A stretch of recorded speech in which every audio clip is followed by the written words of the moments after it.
Electromagnetic induction లో నుంచి ఒక క్వశ్చన్ చూడండి. ఏమిచ్చాడంటే the arm PQ of a rectangular conductor is moving from x is equal to 0 to 2b.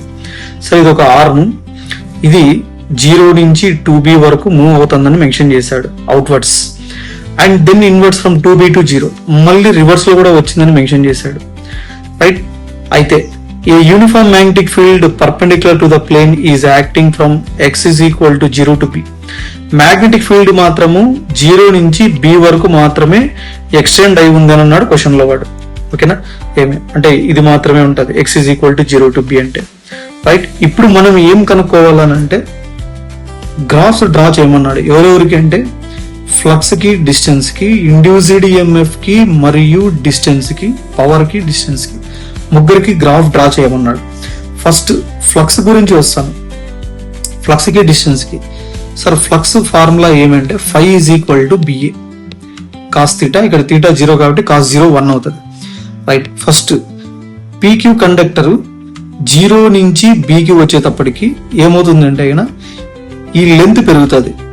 వీడు constant గా ఉంటాడు కానీ ఈ లెంత్ పెరగడం వల్ల ఏరియా కూడా పెరుగుతుంది.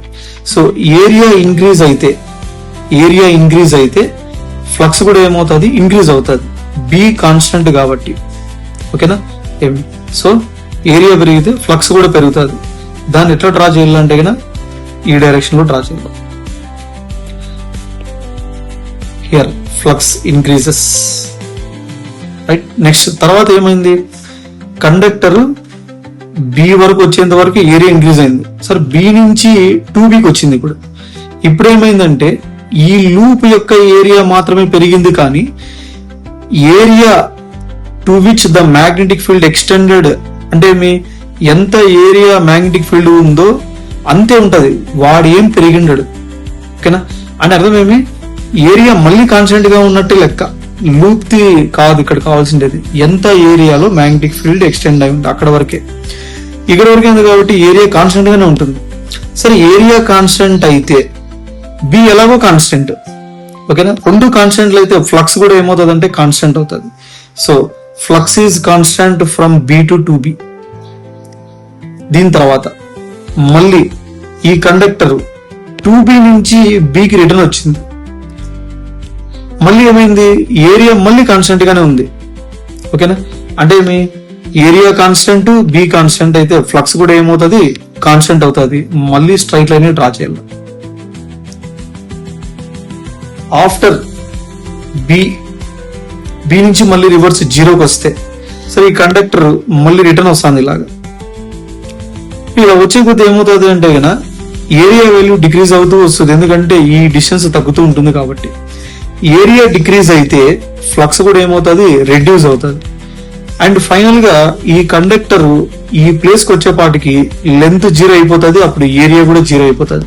అంటే అర్థమేమి, flux decreases to 0, flux decreases to 0 ఇలా రాయాలి. అంటే sir flux decreasing, sir flux constant ఇక్కడంతా కూడా, ఓకేనా. సో ఇది ఫ్లక్స్ కి, డిస్టెన్స్ కి గ్రాఫ్. నెక్స్ట్ ఇండ్యూస్డ్ ఈఎంఎఫ్ గురించి మాట్లాడితే, ఇండ్యూస్డ్ ఈఎంఎఫ్ ఫార్ములా ఏమి, E is equal to -dφ/dt. మనం ఈ ఫ్లక్స్ ని బేస్ చేసుకొని ఏమి ఇండ్యూస్డ్ ఈఎంఎఫ్ ని రాయొచ్చు ఈ ఫార్ములా ద్వారా. ఫస్ట్ ఏం జరిగింది, 0 to b ఏం జరిగింది, ఫ్లక్స్ అనేది ఏమైందంటే ఇంక్రీజ్ అయింది కాబట్టి నేను ఏమని రాయాలా, dφ/dt వాల్యూ పాజిటివ్ అని రాయాలి. అప్పుడు ఈఎంఎఫ్ ఫ్రమ్ 0 to b ఏమవుతాడు, మైనస్. ఈ ఫార్ములా అలానే ఉంటది, బట్ dφ/dt పాజిటివ్ వాల్యూ కాబట్టి సో వాడిని పాజిటివ్ గానే రాస్తే మనము ఈ వాల్యూ టోటల్ గా ఏమవుతుంది అంటే నెగిటివ్ వాల్యూ వస్తుంది అనమాట. ఇండ్యూస్డ్ ఈఎంఎఫ్ నెగిటివ్ గ్రాఫ్ అంటే నేను ఎట్లా డ్రా చేయాలా, కింద ఇలాగా డ్రా చేయాలా నెగిటివ్ గ్రాఫ్ అంటే, ఓకే. నెక్స్ట్ దీని తర్వాత బి నుంచి 2bకి 5 కాన్స్టెంట్, 2b నుంచి bకి కూడా 5 కాన్స్టెంటే. అంటే ఇండ్యూస్డ్ ఈఎంఎఫ్ ఫార్ములా బి నుంచి మళ్ళీ బికి రిటర్న్ వచ్చే వరకు కూడా 5 కాన్స్టెంటే. డిఫరెన్షియేషన్ ఆఫ్ కాన్స్టెంట్ ఏమవుతుంది అంటే 0 అవుతుంది. అంటే ఈఎంఎఫ్ వాల్యూ ఇండ్యూస్ అయింది ఏమీ లేదు, ఇక్కడ జీరో ఉంటుంది అని మీనింగ్. ఓకేనా సార్, ఈ నెగిటివ్ ఇక్కడ అయితే ఈ జీరో, ఇక్కడ కూడా ఈ జీరోని. నెక్స్ట్ తర్వాత B20 ఇండ్యూస్డ్ ఈఎంఎఫ్ చూద్దాం. ఫ్లక్స్ ఏమైంది, ఇక్కడ డిక్రీజ్ అయింది. ఫ్లక్స్ డిక్రీజ్ అయిందంటే అర్థం ఏమి, ఈ B20 minus d5/dt. Flux decrease అయిందంటే మీనింగ్ ఏమంటే negative rate of change of flux అని మీనింగ్ ఇక్కడ, రైట్. నెగిటివ్ ఏమవుతుంది అంటే పాజిటివ్ d5/dt అవుతుంది. అంటే మీ ఈఎంఎఫ్ వాల్యూ పాజిటివ్ వచ్చింది, పాజిటివ్ వాల్యూ, అది కూడా కాన్స్టెంట్ కాబట్టి ఎలా డ్రా చేయాలా, ఇలాగా డ్రా చేయాలా. సో ఇక్కడ ఈ పాజిటివ్, రైట్. దీని తర్వాత పవర్ డిస్టెన్స్ గ్రాఫ్ ఎట్లా డ్రా చేయాలి సార్? పవర్ ఫార్ములా ఏమి అంటే P = E²/R.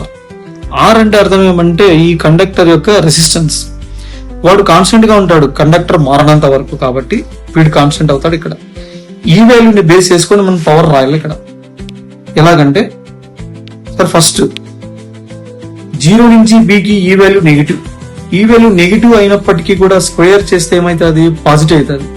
అది కూడా ఈ కాన్స్టెంట్ గా ఉంది, నెగిటివ్ కాన్స్టెంట్ గా ఉంది కాబట్టి పవర్ కూడా కాన్స్టెంట్ అవుతుంది, బట్ పాజిటివ్ అవుతుంది స్క్వేర్ చేస్తే. సో ఏం డ్రా చేయాలి నేను, పాజిటివ్ కాన్స్టెంట్ అంటే ఇట్లా డ్రా చేయాలి. Next so P is positive ఇక్కడ. దీని తర్వాత ఈ జీరో పెడితే పవర్ కూడా ఏమైతుంది, జీరో. ఇక్కడ కూడా ఈ జీరో, సో మళ్ళీ పవర్ జీరో అవుతుంది. అంటే అర్థం ఏమి, ఇక్కడ పవర్ జీరో, ఇక్కడ కూడా పవర్ జీరో అవుతుంది. నెక్స్ట్ ఈ పాయింట్ దగ్గర B20 దగ్గర నీకు ఎలా ఉంది, పాజిటివ్ కాన్స్టెంట్ గా ఉంది. పాజిటివ్ కాన్స్టెంట్ అంటే అర్థం ఏమి, పవర్ కూడా పాజిటివ్ గా ఉన్నాడని meaning. Sir power positive constant అయితే అగైన్ మనం ఇట్లా డ్రా చేయాలి. అంటే డిస్టెన్స్ తో పాటు పవర్ చేంజ్ అవ్వట్లేదు, ఈఎంఎఫ్ కూడా చేంజ్ అవ్వట్లేదు అని. Sir P is positive. So ఇవి పవర్ మరియు డిస్టెన్స్ కి గ్రాఫ్, రైట్.